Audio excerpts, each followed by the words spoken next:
Good afternoon. My name is Oark Ahmed, and as Elena said, I am currently a fourth year at the Stuy School of Biomedical Education. Today, we have come together, as we do every year, to celebrate the generosity of you, the donors. Every scholar in this room has their own stories to tell, of obstacles overcome and accomplishments earned that got them to this point. And all of those stories have been immeasurably impacted by your selflessness. Personally, I know that my story would have ended without it. My third year of Sophie was by far the most difficult I had to endure. Academically, it was punishing. Classes like anatomy, histology, and physiology pushed me to my limits. My commute to and from school certainly didn't help.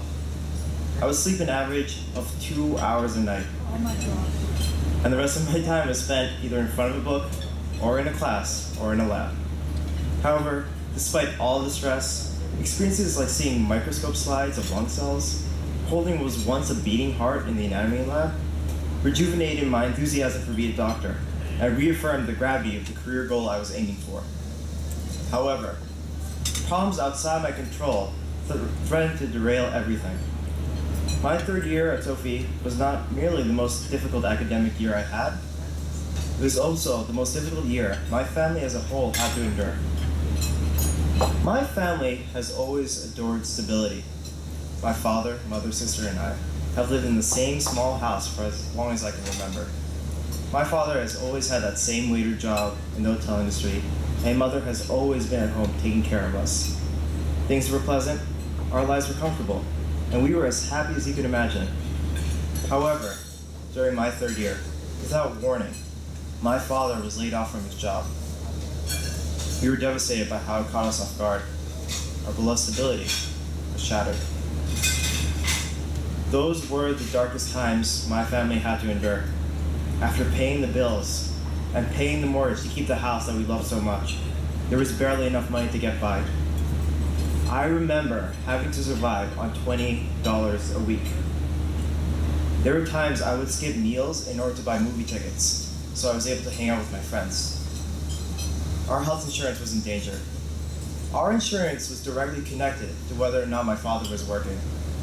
We still had a couple of usable doctor appointments left from when he wasn't working, but we saved those appointments in case we needed them for an emergency. We stopped going to the doctor when we were sick. We did end up using one of those appointments because my sister was diagnosed with asthma at the time. We spent that appointment stocking up on inhalers. My education was threatened as well, because financial aid looked at the previous year's tax returns, and my father still had work then. We didn't qualify. The weight and the combination of the unexpected hardships left my parents in a deep depression, something that I've never seen them in before. It was as if anything that could go wrong did go wrong, except for one thing. If it wasn't for your generosity, then honestly, I would not be here right now. The scholarship protected my education and allowed me to stay in school, because otherwise, tuition might have been too much of a financial burden. It was the only source of stability my family had in such unstable times. Though it was difficult, though things at home were tough, that year was the most successful one I had in this program. I did well in school. I got elected vice president of the student body, and I participated in a research fellowship. More importantly, I was able to give my parents a reason to smile again.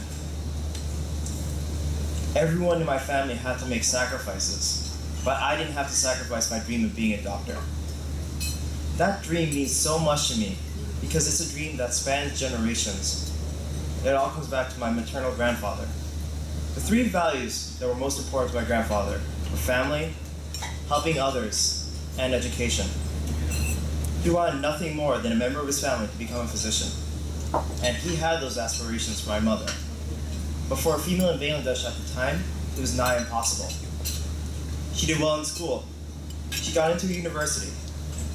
But societal values kicked in, she was placed in an arranged marriage and moved to America.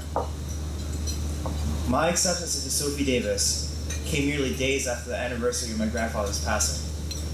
My mother cried over how her dreams and her father's dreams could be realized through me. And moments like that would have meant nothing if it wasn't for your support. Words cannot express how thankful I am to you, the donors, because your kindness kept my life on track.